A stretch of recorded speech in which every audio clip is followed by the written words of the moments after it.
big shut right. Shut right. Don't report that me now. Give me a bottle of wine and game over. Otherwise, we arrive in where we arrive in again. That's it.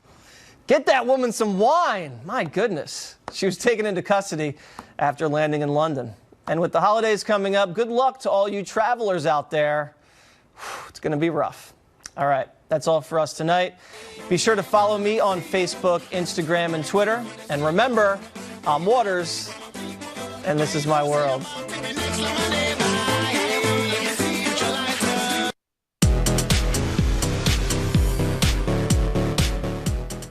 Evening, everyone. Welcome to The Next Revolution. I'm Steve Hilton, and this is the home of positive populism. And what a show we've got lined up for you tonight as we're looking ahead to the new Congress and the Donald Trump re-election effort, which is ramping up as we speak. We've got some of your Fox News favorites right here to talk about all of it. Maria Bartiromo will join me in a moment. Plus, I'll be talking with Tucker Carlson, Trish Regan, Stuart Varney, Brian Kilmeade and Greg Gutfeld. They'll all join me with an early look at the field of Democrats looking to take on the president. But first, like it or not, there will be a new Congress in place ready to take on the president or to work with him. So what can we realistically expect to get done in Washington? Maybe more than you think. I just want to say something very directly about all this. I've worked at the heart of government, I've run campaigns, and I've got a very clear point of view. I think this is the time for President Trump to be positive and to be a populist, to remember that he was elected in 2016 to put the interests of working Americans first and to get things done for them. If he does that, that is the best possible start for his re-election effort. Now, to talk about all of that, the host of Sunday Morning Futures here on Fox News and Mornings with Maria on the Fox Business Network, Maria Bartiromo. How exciting to have you here. I mean, I can't tell you how long. Thank you so much for having me. How long I've wanted to get you on the show. And how long I've wanted to come. Congratulations. The show is amazing, and I'm a regular viewer. Thank you so much for including me. Appreciate it. Now, look, let's just try and be positive. It's not easy always in this world of politics at the moment. But what do you think we can realistically hope for in the next 2 years with this divided Congress and the president there looking ahead to 2020? What can we hope for? Well, I think the first point is the reason that the markets rallied the day after the midterm elections. Remember that 550-point rally in the Dow was because corporate America and voters out there thought, okay, well, at least we know negative legislation.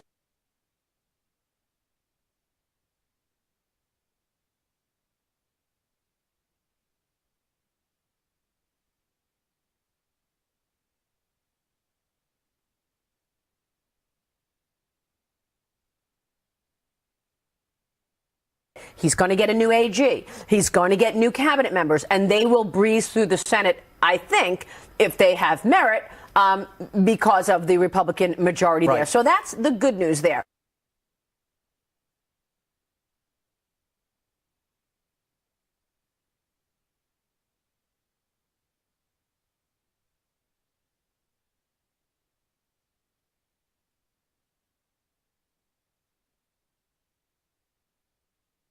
If there were, that would have been leaked about a year and a half ago. So I think the investigations are going to be a lot. It's going to be a lot of bluster. Yeah. But honestly, Steve, I think the good news is that's all that's going to happen. Infrastructure, big policy mistake could be if the president looks and tries to scramble to find something to agree with the Democrats on, comes up with a $2 trillion infrastructure plan and adds to the debt, because that's only going to come back to haunt them. So I think we do need an infrastructure plan. However, you have to really watch the costs here and taking on too much debt. We're already at $21 trillion, as you know. That's a great point, because that's when people talk about this new spirit of potential cross-party cooperation and the fact that Donald Trump himself and the president, after his first day after the midterms, in that press conference, he said, look, maybe we can get things done. Might even be easier now because the Democrats can bring us something from the House, and then actually because it's come from the Democrats, we only need a few more votes from them to get over the 60-vote threshold to pass it in the Senate. Right. And when people talk about that, top of their list is infrastructure. Everyone says, oh yeah, we love infrastructure. So you've explained what's the wrong way of doing it, just simply spending taxpayer money on it. What is exactly the right way? Well, I think the president needs help from the private sector. I mean, he has talked about this being partly federal money, partly the private sector money. I think if he can come up with an idea where the private sector does take on a lot of this cost, that would be a positive so that it doesn't cost more than $1 trillion adding to the debt. Look, I think the Democrats are going to want to try to get something done with health care. I think the Republicans want to do that as well. Maybe there's some coming to Jesus moment for that, and maybe there is something with infrastructure. But beyond that, Steve, it's going to be a lot of investigations. It's going to be a lot of bluster. They're not going to have merit in the Senate. The Senate is going to stop. And don't forget, the president has that veto pen. And so at the end of the day, nothing is going to stop this president's economic, business-friendly agenda with him in charge. So that's the top priority. Let's just look at a couple more of the risks. So you mentioned healthcare. What would you be nervous about the president agreeing to on healthcare? Well, I don't know. I mean, I don't know what the plan is on the left, so it's hard to know what the options are. But of course, the left is trying very hard to talk about pre-existing conditions. That would be good to protect pre-existing conditions. The Republicans want that as well. What you don't want to get into is a costly plan, again, that is going to add to the debt. Because I've got to tell you, Steve, I'm hearing more and more whispers that this is a big problem. It took us 125 years to get to the first $1 trillion in debt. It took us about 10 years to double the debt under President Obama, 10 to 20 trillion. It took us only a year to get to 21 trillion. So this is an issue. At some point, the markets are going to take notice. We're spending $1 billion a day just to pay for the interest on the debt. So this is an issue. I think markets will start looking at it and being worried about it. I think the president has to be careful not to make any policy mistakes in that regard. But I think overall, it was a good result. You know, the Republicans obviously did not hold on to the House, but they made some mistakes in not selling the economic recovery better. So last point, as you just said, the number one priority, keep the economic recovery going, keep all that good news coming. It sounds like what you're saying is that actually, if they don't do very much, just kind of leave things as they are, that's fine. That's a positive. That's absolutely a positive. Look, we had 4.2% economic growth in the second quarter. We had 3.5% economic growth in the third quarter. We just have to keep the growth going. People are expecting a slowdown because interest rates are moving up. That's certainly a headwind. But overall, I don't see a major issue with this global recovery continuing. It looks like it's tact. So we'll see about that. But there are a lot of worries, as you've seen the way the markets are trading, that things are going to begin to slow down. Well, if that's the message to Congress, like, don't do too much, I think that's something they can actually live up to, judging by their past reputation. You're right. Maria, thank you so much. So great to see you. Great to see you, Steve. All right. So let's hope that Congress can come together either to do nothing damaging or maybe something positive. There's certainly problems of late in all sorts of areas. Earlier, I had the opportunity to talk to Tucker Carlson, one of our favourite hosts right here on Fox News and the author of the new book, Ship of Fools, about all of the post-midterm foolishness we've been seeing. Take a look. Tucker Carlson, I am beyond thrilled to have you join us tonight. So exciting to see you. Thank you very much. Really appreciate it. Thank you, Steve. All right, so look, we hear all the time about how divided the country is, and most of the time when you see people talking about it, they blame President Trump and the Republicans, and it's the hate-filled, divisive Republicans and Trump in particular. There was a couple of things I saw this week, not necessarily big things, they didn't make big news, but I found them really interesting in relation to this question of, like, who is really dividing America. There's a poll that came out where, if you look at the details of this poll, it basically, they interviewed Republicans and Democrats and independents. It turns out that Democrats, literally, according to the numbers, are twice as bigoted and intolerant of others than Republicans are. For example, they asked the question, how disappointed would you be if a close family member married someone from a political party different than your own? And Democrats were nearly twice as concerned about that. And yet they're the ones accusing everyone else of being intolerant. Of course. I mean, look at your own life, or anybody watching, consider your own life. Are you more likely to end a friendship over politics than a liberal friend would be likely to end a friendship with you? I mean, of course, they take it more seriously because for the left, politics isn't something you do to make space for the things that matter. It is what matters. It's the goal. Achieving political power and wielding it is the entire point of the exercise. So it's existential for them. They really, really mean it. And do you think it's got worse? I mean, I don't remember feeling this sense of vitriol from people who I mean, I'm right there in Silicon Valley, as you know. I'm surrounded by it. It's just palpable, this sense of contempt and vitriol. That feels different and new. Oh, it's much worse. And that's because the left feels threatened, because they've been disempowered, because they can't control Trump. They can't even understand him, but they know that he poses a threat to them, not because of what he's doing. He isn't doing very much, actually. He's having trouble controlling his own executive branch. And of course, the Congress doesn't agree with him in either party. The threat that Trump poses is the likelihood that he will say out loud what they don't want him to say. He will call them on their BS, on their nonsense. He will ask simple questions to which they don't have the answers, like, why shouldn't we have borders? Or, what is the point of NATO? We're not worried the Soviets are going to invade. Right. The Soviets don't exist. Or, why shouldn't Russia be an ally? Or, why aren't we more worried about China? And by the way, how much money are you getting from China? Questions like this. He's going to catch them exposed in their duplicity. He's going to reveal the inside game for what it is, which is basically illegitimate. And that's why they hate him. And there's another thing I saw, which, I was just really struck by it. It felt... I don't know. I'd love to know what you think is behind this. And, you know, as you often say on your show, you know, let's take it seriously and try and understand it. There's a story in the Wall Street Journal about a tech entrepreneur whose company was acquired by Facebook, and then he was fired by Facebook because he supported President Trump. And there's a reference to an internal meeting in 2016 at Facebook where employees were hearing about this. And there's a quote from a senior manager at Facebook. It says here, just in response to somebody supporting President Trump, multiple women have literally teared up in front of me in the last few days. And I just thought, well, what's behind that? What is it about President Trump that causes people to have this reaction, to me, completely disproportionate reaction to a political disagreement? Well, it's not, look, this is not the sign of self-confidence. When you know what you're saying is true, when you believe it, when you think it's rooted in reality, you're not insecure when other people disagree with you because you know that in the end you will win because you're right.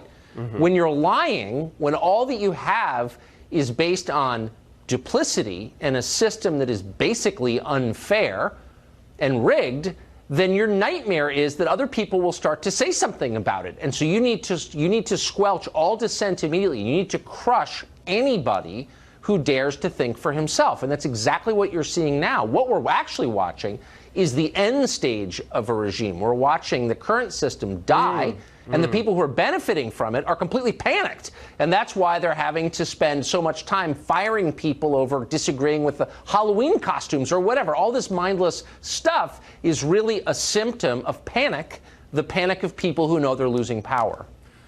Fantastic, Tucker. I love your analysis. And most importantly, I just think you're seriously brave in the way you constantly call this out night after night. It's really important for the country, and I really appreciate it. And thanks for joining us. I appreciate it. Thank you, Steve. Welcome back, everyone. Abraham Lincoln said it best in the Gettysburg Address when he spoke so eloquently about a government of the people, by the people, and for the people. That's what positive populism is all about. But does President Trump have enough people around him who understand that populist message and, most importantly, know how to actually implement it? What about the new Senate? What about the new House coming in? What about the White House, the people around the president? Here to break it all down with me are Fox News contributor Lisa Booth and Fox & Friends co-host and author of Andrew Jackson and the Miracle of New Orleans, Brian Kilmeade.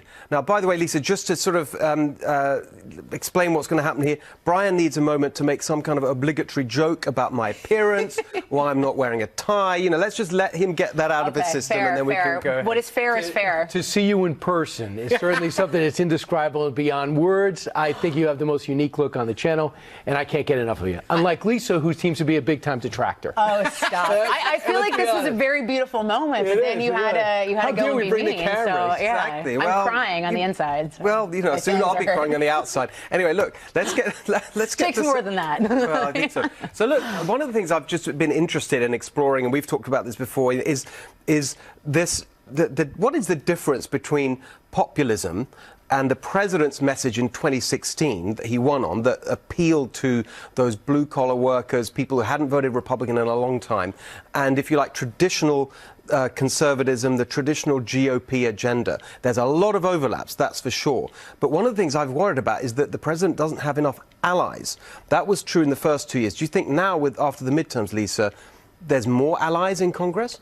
Potentially. I mean, he definitely went to bat for some of these incoming senators and going to states multiple times, advocating for them, asking for the people to reject people like Claire McCaskill and bring in someone like Josh Hawley. But I find that to be a really interesting question, and my mind automatically goes to that anonymous New York Times op-ed. Remember, that was "I'm part of the resistance." And I remember everyone's reaction was, oh, this person's doing the people's work. But they actually weren't and aren't doing the people's work, because the people elected President Trump to be the president. Is his policies that go and move forward, and he is the one who runs the White House on a day-to-day basis. And so I actually found that op-ed to be deeply offensive, but it does show that there are certainly people surrounding the president, perhaps in some leadership positions, that don't share his same viewpoint. Yeah, what do you think? Couple of things. When you try to get yourself elected to the people of Michigan, it's look at me, this is what I offer. But if I have to get Steve Hilton elected in Michigan, you might not agree with me on everything. You are a different candidate. Maybe you're more dynamic, less dynamic. Maybe you're overstated, understated. Maybe you were a Democrat and converted later. Right. So when people say, well, the president lost 5 seats in Texas and he lost it, and the message is not getting through, I go, wait a second. The president went to bat for you, but they're still voting for you, the candidate, the other person. So I don't think it's coming through. The other thing with populism, I think it's more instinct. What does Donald Trump believe? I know people say, well, he was a Democrat, but he's doing on things that he believes, and others are going by doctrine. Conservatives believe this. I'm a conservative, so therefore I believe it. He says, I believe this. Come aboard and follow me. If you can't, let me know. Others say, I'll follow you and I'll do whatever you want me to do. Those are other people say, because I work for you, I'll do what you want me to do. Others sit there and go, wow, I don't get this guy. I'm going to come out and I'm going to play defense. I'm going to just try to keep steady the ship. And that very much reminds me of the first year of the administration. A lot of competent people that didn't quite understand who Donald Trump was. At this point, I think he's closer to finishing off his staff to exactly what he wants. But he can't have sycophants. He's got to have somebody that gets in his face and say, listen, Mr. President, you got to go to that funeral. You got to go to that cemetery. Totally agree with that. Right? Yeah, I don't. That is not helping anybody to say, Mr. President, your instincts are always right. You're 100% right here. No, I need you to get up early. I need you to do this. We know we can't get him off Twitter. Yeah, I agree with that completely. But I think that as well as not having sycophants, you don't want sort of sneery people as well who look down their nose, snooty people who think, oh, he's a bit of a dummy, doesn't know policy. I think there's been too much of that. I just want to ask you, in terms of your book, that echo of the populism of the past,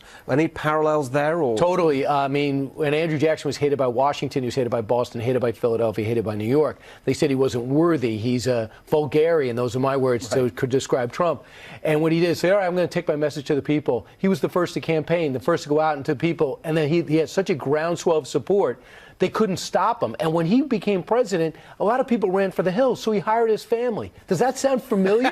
He hired and everyone's like, you hiring your family? He goes, yeah, I need people we trust. So give Jared a bigger role. Give Ivanka a bigger role. Get somebody in there like a David Bossie and Corey Lewandowski who know how it started. And they know how to finish it, and they know politics. General Kelly's great, but he's not a politician. In the chief of staff, you need a politician. Hey, Lisa, as much as I agree with you, not now. Not in the third year. 4th year we do this. Not now. You got an election to win. Or this is the year we compromise. Next year we can't. General Kelly doesn't have that sensibility because he's a get it done. I don't care about politics. That won't get it done for that spot. Yeah, I think that's. I really agree with that. Just lastly, just let's look at the Senate for a bit. I mean, the new senators that have come in on the GOP side, they are much more in line with what President Trump's message is than people like the people they replaced. You know, Jeff Flake and so on. So is that something to be optimistic about? Yeah, I think so. But I also think he's going to have other detractors coming in. Someone like Senator-elect Mitt Romney, who's probably going to join forces with Collins and Murkowski, and then they form this bloc to, try to sway the way things are moving in the Senate. So I think he's always really going to have that no matter what. But I think the best thing President Trump can do, and at least if he's trying to win over some of these detractors, is just continue following through on the promises that he met. Because I remember a lot of conservatives were so skeptical of President Trump, then candidate Trump, of making a lot of these promises, but yet he has consistently followed through on them. But here's the difference. I want to see compromise. He can't get everything he wants. He's going to have to compromise. And it's going to be the first time the deal comes through, and let's say he does immigration deal, and chain migration and lottery isn't in it, but the wall is, and DACA's got a 10-year path. Are conservatives going to jump ship, or is he going to say, hey, guys, you lost me the House. I have only 52 seats if they get Scott in the Senate. What do you want me to do? Then he goes back and does criminal justice reform. Wow, I think we got something. We might be able to turn down the temperature on the country if he starts getting deals. Instead of, you won, I lost. Yes. I lost, you won. Instead of, wow, I got some of what I want. I might go back for more of it. I love very the way you optimistic put view. that. No, I love the way you put that, and I think it's in line with what the president's first instincts are, and we saw that in that press conference straight after the elections. That was the language he was talking. Anyway, we're out of time there. Nobody cried. That's amazing. Right, I usually do cry at the end of segments, so this is Despite Brian's best effort. Yeah, I know. No one cried. America's News Headquarters, I'm Lauren Green. Nearly 2 weeks after the midterm elections, the recount is over, and Florida has a new senator.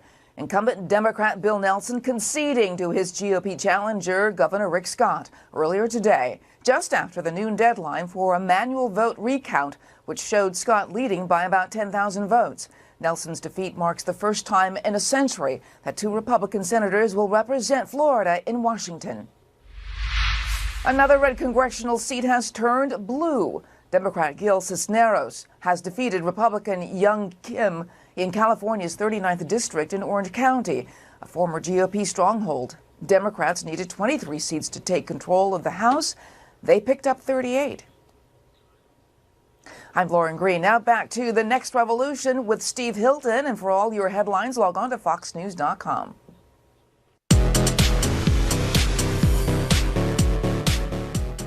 You may be wondering how the Democrats were able to win the House despite the Trump administration delivering on an economy that is working for so many Americans.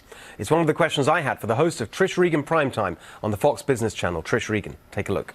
Trish, thank you so much for being here. It's so great to have you on my show. I love joining you on your I love having you fantastic new show. And it's a pleasure every to be night. here. It's wonderful. So let's talk about the economy. There was a lot of criticism of President Trump, particularly during the midterm campaign, about, well, why isn't he talking about the economy and so on? It seems to me with the economy, it's one of those things where it's the experience of it that is really persuasive. If people are actually seeing jobs come back, incomes go up, their city reviving or whatever it may be, that's what really counts. And so the real thing, it seems to me, is to make sure that the progress we've seen under President Trump keeps going. It's not the words, it's the action. Yeah, the problem with it, Steve, I think, is that it doesn't necessarily spark the same kind of emotion because it's good news, right? The economy's doing well.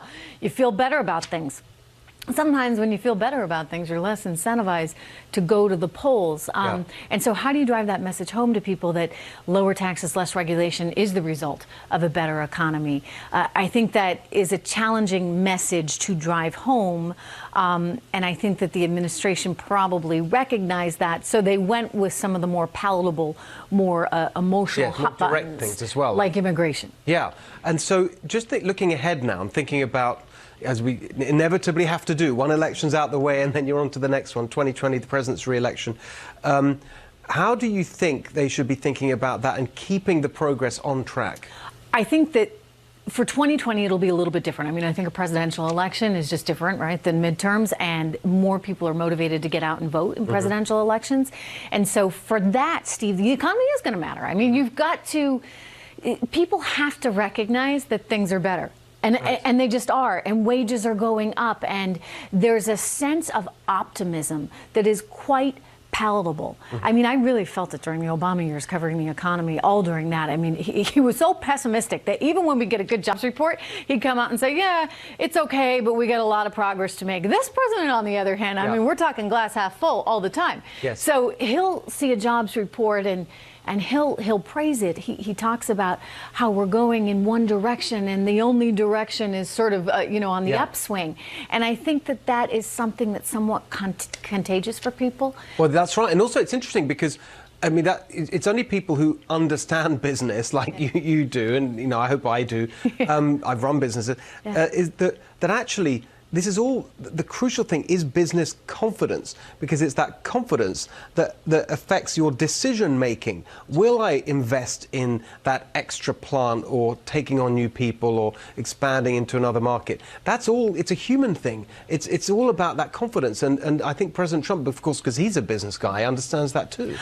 It's so important. I mean, and this is where President Obama consistently missed it. He just didn't understand. He didn't have a business background. He didn't understand how CEOs think or even small business owners think. You need that sense of optimism. You need this ability to look forward to something good in the future. You need to know that the government's going to be out of the way and not slapping you with every regulation they can think of. And so I think we have that now. We're on this trajectory. It's very good. I know the market's volatile. I know that there's concerns about the deficit, and those are in debt, and these are very, very real concerns. But nonetheless, the fundamentals are strong. Yeah. And that is something to really be excited about right now. I think they didn't perhaps emphasize that enough. As I said, I kind of understand their reasons why in midterms. But as we look forward to 2020, they should be hitting that very, very hard. And we should just keep growing as much as we can between now and then. Right. And is there anything specific that you'd like to see them do, or in fact not do, to keep that momentum going? Can we cut taxes again, please? Look, I love that we're now more competitive. We had the highest tax rate all in.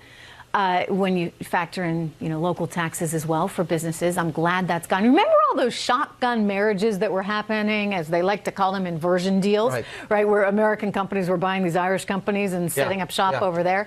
Those aren't happening anymore. You don't hear about those anymore. Why? Because we got a better tax policy. So let's do what we can to make ourselves the most attractive place to be operating a business within reason. And then let's work on the individual side. Let's let people keep more of what they earn. It's not that hard. It's really not that hard. You incentivize people to work, and they'll work. It's a great message. I hope there are people listening so that we can keep this good news going. Great to see you. Joining us now with an early look at the field is Greg Gutfeld. He is the co-host of The Five and the host of the Greg Gutfeld Show. Yes. It's got your name in it, so it must be true. It is. I'm very excited about 2020. Are you? Oh, yeah. Interesting. It's like, I saw a list of 90% of the people I've never heard of, but it's such an exciting time to watch the Democrats implode the way the Republicans did, right? Because so many people. With so many people on one stage, what it does is it creates an opportunity for one person to stand out, which is what happened. It's that contrast theory. The reason why Trump did so well is because 17 people were from the same pond. Right? Yes, exactly right. And he was not. And if there were 4 or 5 Trumps, then there would have been a problem. But there's only one Trump. So I came up with a criteria. Would you like to hear it? I've got one too. I want to hear yours first. Okay. Number one, you have to have somebody who can deal with Donald